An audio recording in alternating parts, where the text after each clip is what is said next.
Hello Man United fans. You are welcome to the home of Manchester United Daily News.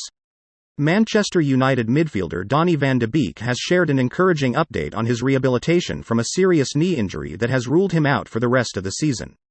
The Netherlands international suffered the blow during the first half of the Reds' 3-0 win over Bournemouth at Old Trafford on January 3. Van de Beek's leg buckled under a challenge from Cherries defender Marcos Senesi. Van de Beek has since been putting the hard yards in at the club's Carrington training base in his recovery program and quest to be fit again ahead of preseason for the 2023-24 campaign. On Monday evening, the Dutchman took to social media to share a positive update on his recovery. On his Instagram page, Van de Beek, sharing a video of him doing a gym session, wrote, "Trust the process. Step by step." The 25-year-old, who has scored 2 goals in 60 appearances for United, would have hoped to have rekindled his Reds career under former Ajax boss Ten Hag this season. However, prior to his season-ending injury, he had played just 10 times, meaning his long-term future at Old Trafford remains in doubt. He spent the second half of last season on loan at Premier League rivals Everton and made just 7 appearances, scoring 1 goal. He is under contract at Old Trafford until 2025 and has the option of an additional year. Dimitar Berbatov does not believe Manchester United's relentless fixture schedule will scupper their chances of adding more silverware to their collection before the end of the season. United, who ended their 6-year wait for a trophy by winning the Carabao Cup at Wembley last month, signed off for the international break with a 3-1 FA Cup quarter-final victory over Fulham on Sunday, booking a last-4 clash with Brighton Hove Albion next month. It marked the Reds' 25th game since the campaign resumed after the World Cup, meaning they have played almost every 3 days in 4 different competitions since late December. Despite that grueling schedule, United won 19 of those 25 matches, losing just twice. Erik ten Hag's side are still alive and kicking in both the FA Cup and the Europa League ahead of the final months of the campaign. If United manage to reach the final of both of those competitions, they will play another 19 matches before the end of the season. Despite the possibility of a demanding schedule, former United striker Berbatov believes United will relish the prospect. "To be honest, I don't think so," Berbatov told Betfred when asked if an increased fixture list could dent their trophy hopes. "At the end of the day, and coming from a personal experience of playing for Manchester United, you're always going to have a lot of games to play, and when you're in good form, you can't wait for the next game to come.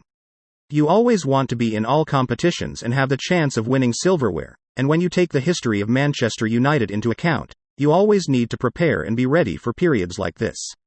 You're professional, you're paid good money, you've got a great coach, and at this moment you're in a good position to attack and win in these competitions to get more silverware. I believe they're in a great position to win more silverware this season." Argentine Football Association International Scouting Director Juan Martin Tassi remains confident that Manchester United winger Alejandro Garnacho will pledge his international future to the 2022 World Cup winners.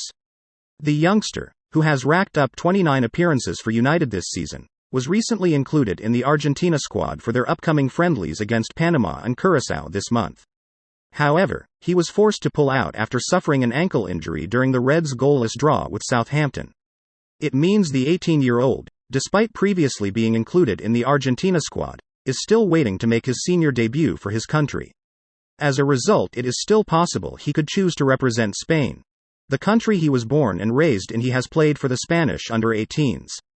But, despite various reports claiming that Spain are going to try and make a last-ditch attempt to change Garnacho's mind, Tassi is optimistic the United wonderkid will continue with his plan to represent Argentina. Tassi, speaking to OL, said, "We have a fluid dialogue with Garnacho and his family. It's not something of a moment, but something that developed over time. He is very happy to be taken into account by the Argentine national team. The case of Garnacho is the product of the work we have been doing. The closeness that we propose on a day-to-day basis made him lean towards Argentina. All this accompaniment is essential and they feel it." Garnacho, who has scored 4 goals and registered 5 assists for United this season, has previously represented Argentina at youth level and played for the under-20s on 5 occasions last year. Former striker Dimitar Berbatov has urged Manchester United to sign Napoli striker Victor Osimhen this summer.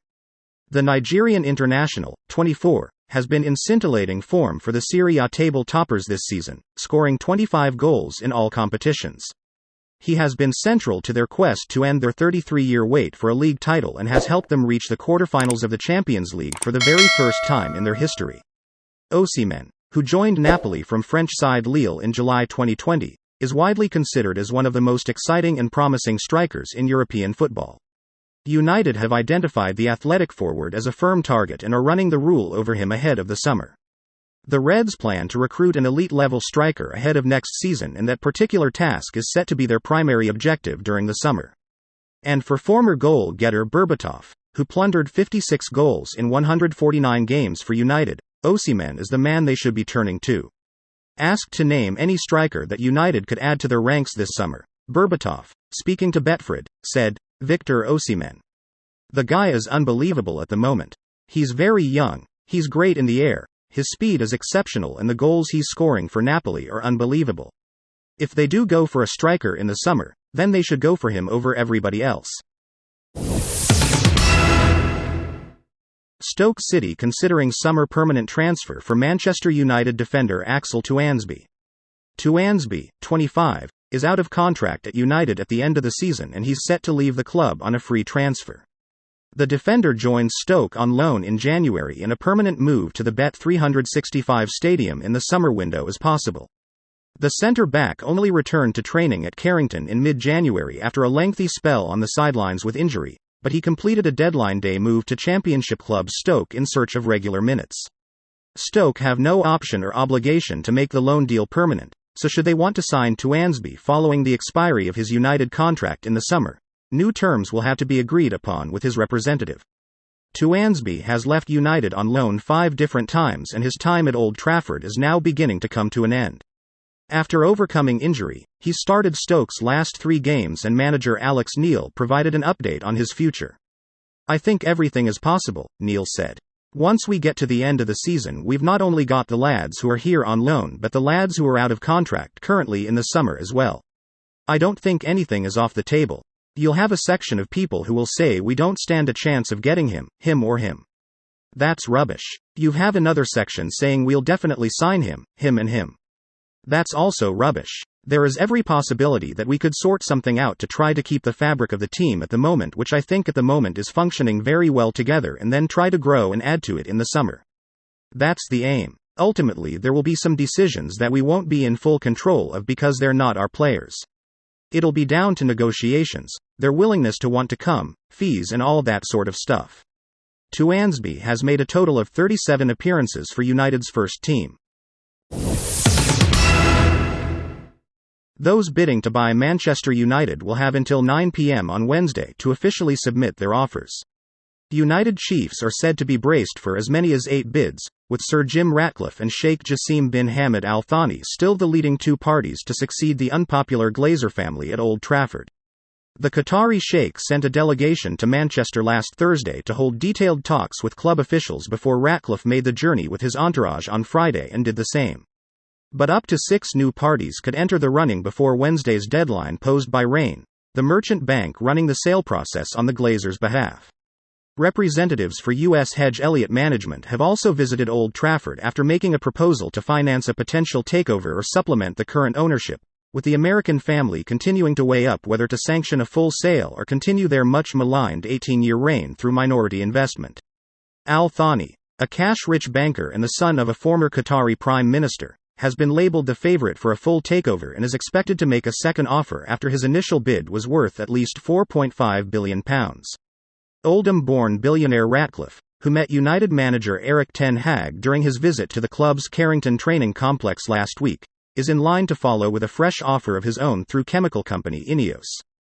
The Glazers, it has been claimed, are holding out for closer towards £6 billion, and Ratcliffe has already made it clear that he won't pay stupid money for the club. In a recent interview with the Wall Street Journal, the Ineos founder and chief executive was asked about his takeover ploy. "How do you decide the price of a painting? How do you decide the price of a house? It's not related to how much it cost to build or how much it cost to paint," Ratcliffe replied. "What you don't want to do is pay stupid prices for things because then you regret it subsequently." Adding that he views the club as a community asset, rather than a financial one, Ratcliffe, who also owns French club Nice, affirmed.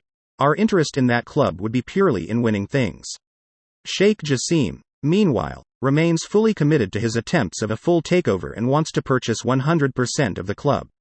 That's in contrast to Ratcliffe and Ineos' strategy, as they are reported to only be interested in acquiring the Glazers' 69% share, which the Americans have boasted since 2005.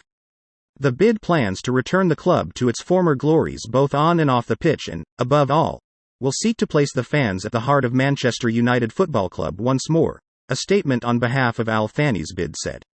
The bid will be completely debt-free via Sheikh Jassim's 9-2 Foundation, which will look to invest in the football teams, the training center, the stadium and wider infrastructure, the fan experience, and communities the club supports. The vision of the bid is for Manchester United Football Club to be renowned for footballing excellence, and regarded as the greatest football club in the world. France manager Didier Deschamps has revealed his disappointment at Raphael Varane's retirement from international football, with the Manchester United defender instead opting to focus on club football. Varane called time on his international career in February, with his decision coming as a shock to many people, especially as he was expected to be named France's new captain after Hugo Lloris retired. The 29-year-old has made 27 appearances for United this term, impressing alongside Lisandro Martinez. The defender, who made 93 appearances for his country, played in 6 of France's 7 matches at the recent World Cup in Qatar, but he opted to retire from international football after the tournament.